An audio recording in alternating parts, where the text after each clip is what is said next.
Habari kamili. Rome. Waziri wa mambo ya nje wa Marekani Marco Rubio amesema Washington inasubiri majibu ya Iran leo Ijumaa kuhusu mkataba uliopendekezwa na Marekani wa kumaliza mzozo. Akizungumza na waandishi habari, Rubio amesema anatumai majibu ya Iran yatawezesha mchakato muhimu wa mazungumzo kati ya pande hizo mbili.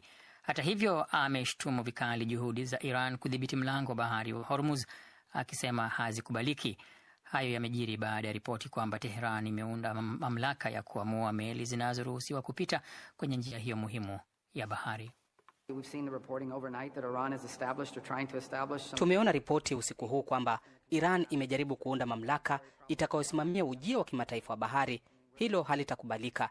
Kudhibiti njia ya kimataifa ni kinyume cha sheria na hakubaliki. Dunia inapaswa kuanza kujiuliza itafanya nini ikiwa Iran itajaribu kudhibiti njia ya kimataifa ya baharini. Hapo jana vikosi vya Marekani na Iran vilishambuliana baharini, huku Rais Donald Trump akisema makubaliano ya usitishaji vita yangalipo. Geneva.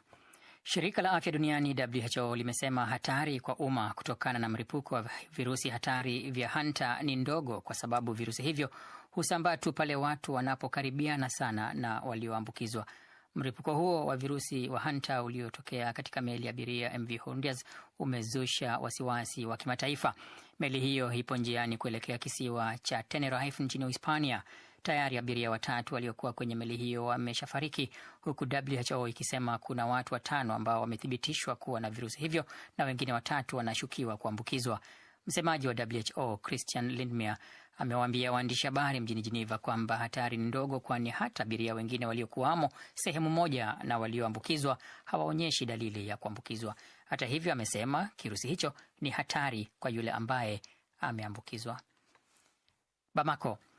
Zaidi ya watu 30 wameuawa katika mashambulizi mawili yaliyofanyika kwa wakati mmoja katikati mwa nchi ya Mali. Kwa mjibu wa vyanzo vya kiutawala na vya usalama vya eneo hilo, mashambulizi hayo yalivilenga vijiji vya Korikori na Gomosogo. Kundi la wanamgambo wenye itikadi kali la JNM linalohusishwa na Al-Qaeda limekiri kuhusika na mashambulizi hayo. Ripoti za waandishi wa habari za usalama wa Sahel zinasema huenda idadi ya vifo ikazidi watu 50 kwa kuwa watu wengine bado hawafahamiki walipo. Katika tukio tofauti, serikali ya Mali imekataa kuzungumza na wale iliyowataja kuwa makundi ya kigaidi yenye silaha. Waziri wa mambo ya kigeni wa nchi hiyo Abdoulaye Diop amesema hayo siku chache tu baada ya wanamgambo wanaotaka kujitenga na mashambulizi dhidi ya utawala wa kijeshi. Unaendelea kusikiliza habari za ulimwengu kutoka mjini Bonn. Kinshasa. Waasi wenye mafungamano na kundi linalojiita dola la Kiislamu IS wamewaua watu wasiopungua 36 kaskazini mashariki mwa Jamhuri ya Kidemokrasia ya Kongo. Kulingana na vyanzo vya usalama na wakazi wa eneo hilo, maafa hayo yametokea baada ya mashambulizi ya siku 2. Tangu Jumanne, wapiganaji wa Allied Democratic Forces ADF wamewaua watu 21 katika vijiji vilivyoko mpakani wa mikoa ya Ituri na Kivu Kaskazini. Vyanzo vimelielezea shirika la habari la AFP kwamba watu wengine 15 pia wameuawa kwenye mashambulizi mji wa Bamako mkoani Ituri. Na hatimaye Gabon. Rais wa zamani wa Botswana Festus Mogae ameaga dunia akiwa na umri wa miaka 86. Tanzia hiyo imetolewa na ikulu ya rais, huku serikali ikitangaza siku 3 za maombolezo ya kitaifa. Mogae aliiongoza nchi hiyo ya kusini mwa Afrika kwa muongo mmoja tangu mwaka 1998 na alisifiwa kwa kuongoza vita dhidi ya virusi vya ukimwi wakati taifa hilo lilipokuwa miongoni mwa nchi zilizoongoza duniani kwa maambukizi ya virusi vya ukimwi. Mnamo mwaka 2008 alishinda tuzo ya kifahari ya Ibrahim kutokana na uongozi na kufanikisha utulivu na ufanisi wa nchi hiyo wakati wa mgogoro. Rais wa sasa wa Botswana Duma Boko amesema wanaomboleza kifo cha kiongozi shupavu na mtumishi wa watu aliyejitolea kwa nchi bila kuyumba maishani mwake mwote. Na huo ndio mwisho wa habari za ulimwengu kutoka DW Bonn. DW Dunia Yetu leo jioni. Baada ya taarifa ya habari iliyosomwa naye John Juma, jioni hii utasikia inayoendelea huko Mashariki ya Kati ambako Iran imetuhumu Marekani kujaribu kuhujumu jitihada za kupatikana mwafaka wa mzozo ulioitumbukiza dunia kwenye msukosuko usambazaji wa nishati. Kisha tutakuarifu juu ya mwito wa amani uliotolewa na kiongozi mkuu wa kanisa Katoliki duniani Papa Leo IV ambaye leo ametimiza mwaka mmoja tangu alipotawazwa kuliongoza kanisa. Na jioni hii pia tumekuandalia sehemu ya mahojiano tuliyoyafanya na aliyekuwa mtumishi mkuu wa utumishi wakati wa utawala wa rais wa zamani wa Kongo, Joseph Kabila. Nitasubiri maoni yako. Cha kufanya tembelea tu kurasa zetu za mitandao ya kijamii. Tunapatikana Facebook, Instagram na YouTube. Anwani yetu ni DW Kiswahili. Weka maoni yako huko, nitayasoma muda ukiwadia. Waziri wa mambo ya kigeni wa Iran Abbas Araghchi ameituhumu Marekani kwa kuhujumu juhudi za kufikia suluhu kufuatia mashambulizi kati ya Marekani na Iran. Matamshi hayo ya Araghchi yanakuja wakati ambapo Iran imeanzisha mamlaka ya kuidhinisha kupita kwa meli katika mlango bahari wa Hormuz. Jacob Safari ametukusanyia mengi yanayoendelea huko Mashariki ya Kati kwenye mzozo huo. Katika ujumbe alioandika kwenye mtandao wa kijamii wa X leo, Araghchi amesema kila mara suluhu la kidiplomasia linapokuwa linajadiliwa, Marekani inafanya mashambulizi ya kijeshi akidai huenda ikawa ni mbinu ya kuishinikiza Iran. Waziri huyo wa mambo ya kigeni amesema wa Iran hawawezi kukubali shinikizo la aina yoyote. Kauli yake imekuja baada ya mashambulizi ya kijeshi kushuhudiwa kati ya pande hizo mbili zinazozozana usiku wa kuamkia leo, Marekani ilipoishambulia Iran na Iran nayo ikalipiza kwa kushambulia meli za kijeshi za Marekani kwa makombora. Licha ya yote hayo lakini, rais wa Marekani Donald Trump anasisitiza kuwa usitishwaji wa mapigano haujakiukwa. Ndiyo, mapigano yamesitishwa. Wametujaribu leo ila tukawashambulia. Nitawafahamisha iwapo usitishwaji mapigano utavunjika. Hautohitaji kujua kama mkataba wa kusitisha mapigano umevunjwa, hautohitaji kuambiwa. Utaona tu mwanga mkubwa unatokea Iran, na bora wasaini makubaliano tuliyowasilisha kwa haraka.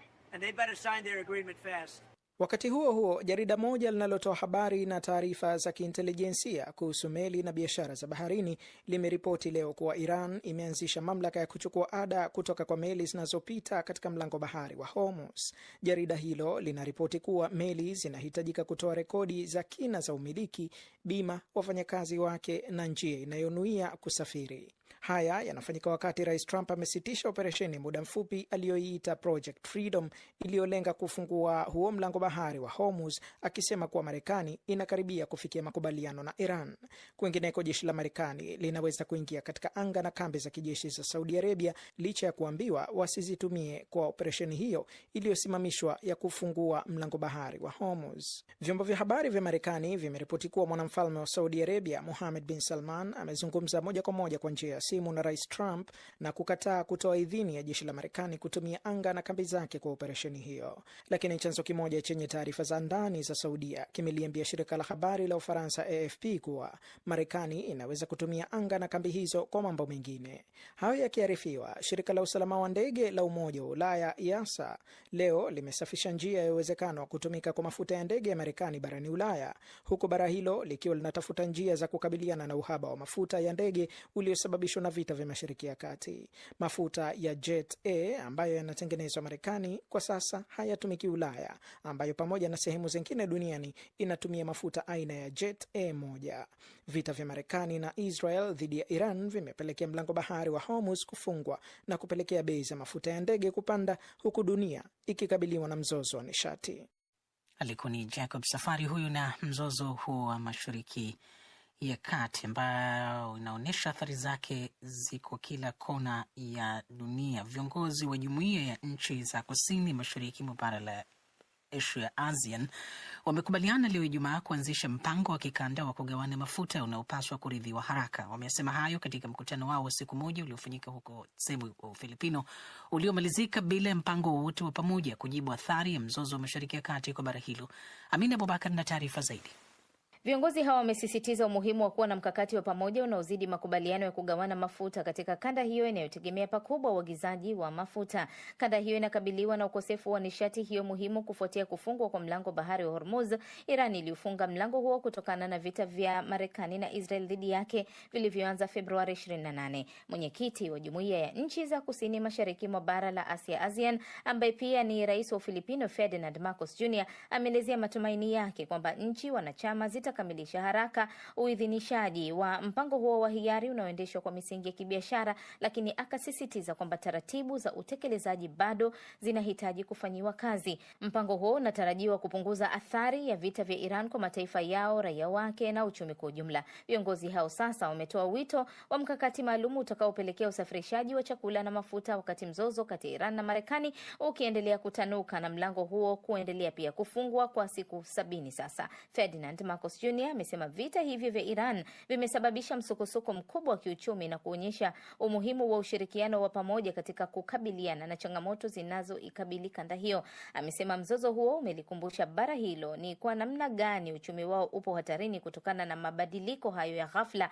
akisisitiza kwamba mgogoro ukiendelea zaidi utalifanya bara na dunia nzima kuchukua miaka mingi ya kujikwamua kiuchumi. Kando na mzozo huo, Rais Ferdinand Marcos pia alisisitiza umuhimu wa uhuru wa usafiri katika bahari ya China baada ya mvutano mkubwa kati ya Manila na Beijing kutokana na madai ya kila upande ya kumiliki visiwa vilivyojaa rasilimali za gesi asilia. Katika mkutano wa jumuiya hiyo ya ASEAN, makubaliano ya kutafuta amani pia yalitangazwa kati ya nchi hasimu za Thailand na Cambodia. Marcos Jr. ameongeza kuwa nchi zote mbili zimesisitiza umuhimu wa kuvumiliana na kuwa na majadiliano kuelekea amani.